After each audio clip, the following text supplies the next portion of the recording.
आई तुझ्या मूर्तीवाणी या जगात मूर्ती नाही। अनमोल जन्म दिला गाई तुझे उपकार फिटणार नाही। अनमोल जन्म दिला गाई तुझे उपकार फिटणार नाही। बालपणी मी खेळत खेळत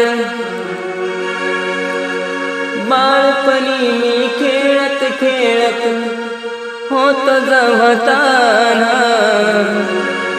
अमृताहुनी गोड पाजलंस पान। अमृताहुनी गोड पाजलंस पान। तुझ्या उपकाराची कधी जाणीव झाली नाही। अनमोल